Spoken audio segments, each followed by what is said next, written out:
Welcome to the Brand New Me podcast. I'm Frances. And I'm Pam. And we are two women passionate about helping others thrive in life, not just survive. In each episode, we're going to find creative ways to offer hope for your future through our own life experiences. So join us every week as we learn together that we really can be a brand new me.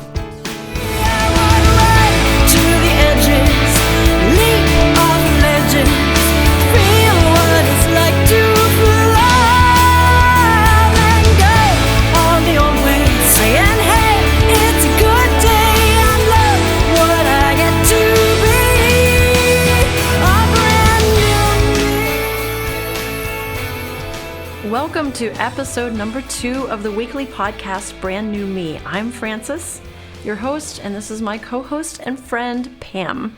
Hi, everyone. This is really neat, being able to be here with everybody today. Well, in last week's episode, we heard my side of the story and how I recall meeting you, Pam. But you know, if you ask any married couple the details of how they met, at least I know with Tom and I, you'll hear a different recollection from each side, and it can be the same way with friends. So I thought it'd be nice for Pam to share her side of the story as she remembers us meeting. My recollection of the first time I met you was at a women's event from our church, and that was probably about 6 years ago.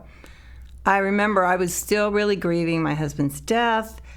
I was trying to be social and trying to enjoy the fun evening, because it was a fun evening.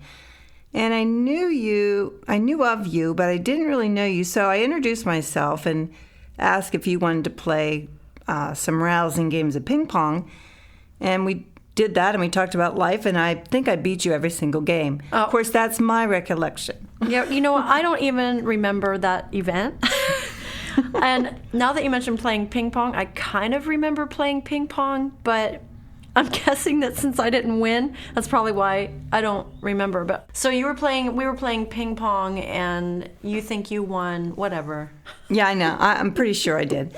And then the next time was that same year, I believe, at Christmas, and probably about the same year. And you were getting some women together to sing the song of Joy at the Christmas service. Okay. I was so thrilled when my daughter Megan and I were asked to sing in that ensemble, and it was so fun and something I definitely needed that time in my life, for sure. Yeah, the Song of Joy. You know, I was asked to write a song about joy at a former church, and it was quite a challenge for me because when I really sat down to think about it, I had never written many songs about joy, and I didn't realize it until someone asked me to. And in fact, I had a reputation of writing songs about death. Wow. I know. It was something I never noticed until my producer in Nashville pointed it out to me.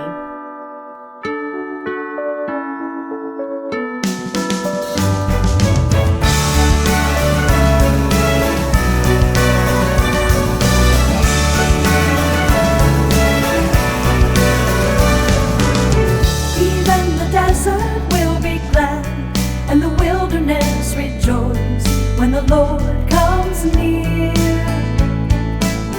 Then blinded eyes will start to see, and the deaf ears they will hear when the Lord comes near. Sing a song of glory, sing a song of joy, when the glory of the Lord is near. Sing a song of hope, sing a song of joy, for the glory of the Lord is here.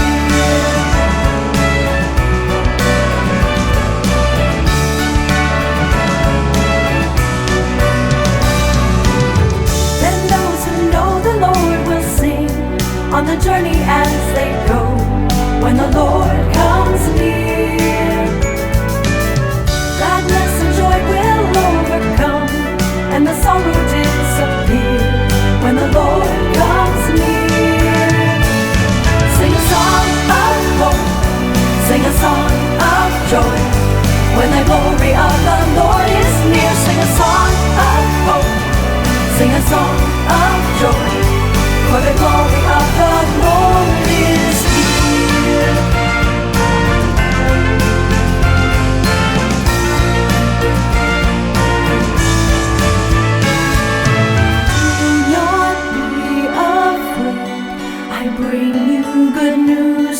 bring joy to all the people today in Bethlehem. A Savior is born, He is Christ the Lord. He is Christ the Lord. Sing a song of hope, sing a song of joy. When the glory of the Lord is near, sing a song of hope, sing a song of joy. For the glory of the Lord is here. Sing a song of hope, sing a song of joy. When the glory of the Lord is near, sing a song of hope, sing a song of joy.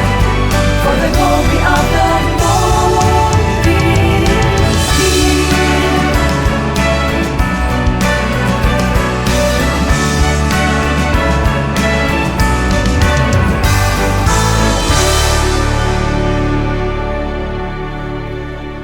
That's a great song. I do love it. And it was so much fun to sing. It was fun to put that group together.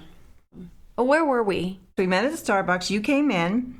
And I love it when people come in to the store. And I just remember that day I came up to you and sat down. And I was so sad. And I felt like I threw the whole weight of the world on your shoulders. And you were so kind and compassionate as I told you my story. And you also told me about my daughter's story and how her dad affected you, and that you didn't realize I was her mom.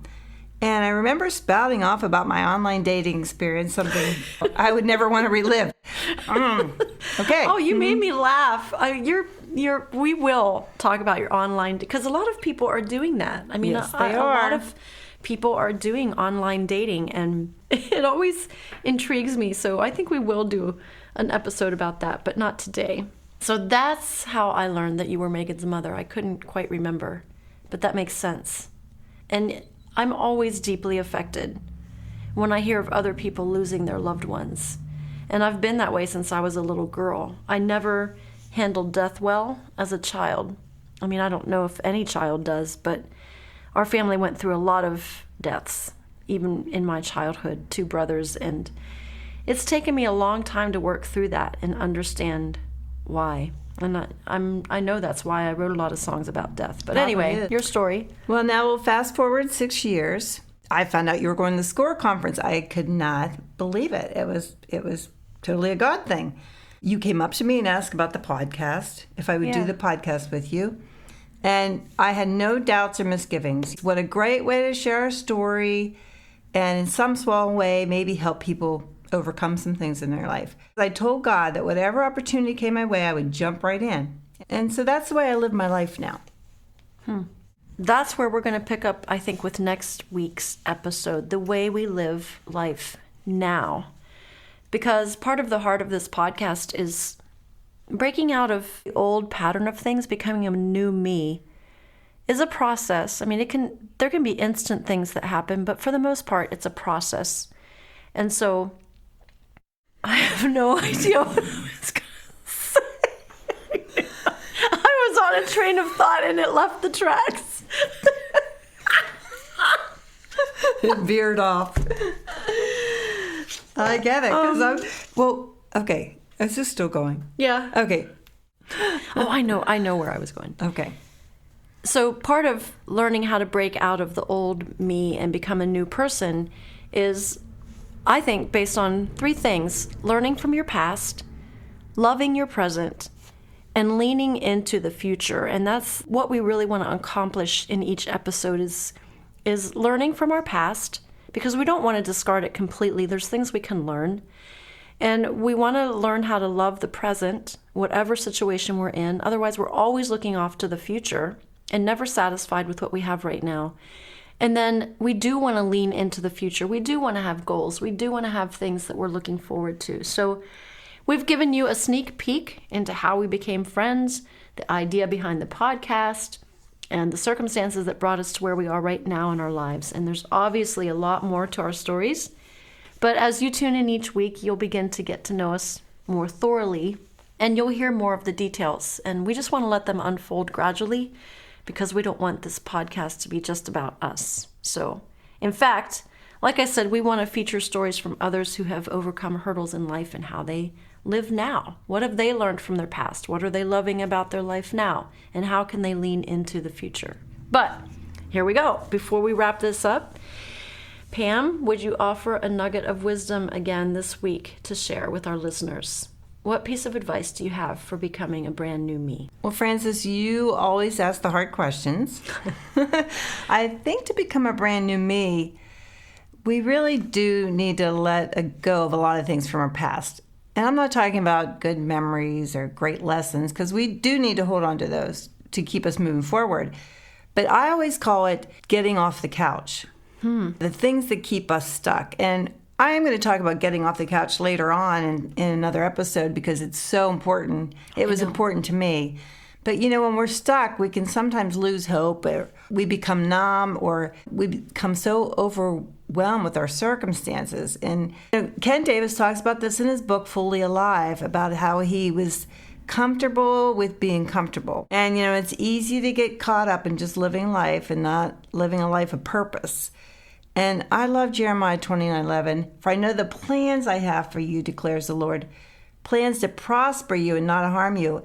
Plans to give you a hope and a future. And no matter how old you are, if you're still breathing, God still has a plan for you. So there it is. Get off the couch. You're thinking about writing a book about that, aren't you? I am going to write a book about that. Have you started? I have not started, Frances. Okay. I'm too busy doing podcasts. Oh, come on. And a lot of other things in your life. All right. Well, thanks for joining us, and we will see you next week. And yeah, get off the couch. I should write a song about that. Sure. We should write a jingle. Oh, that would be awesome. Because you used to write jingles, right? I did. All right. Well, hey, we will keep talking, but we will let you guys go. See you next week.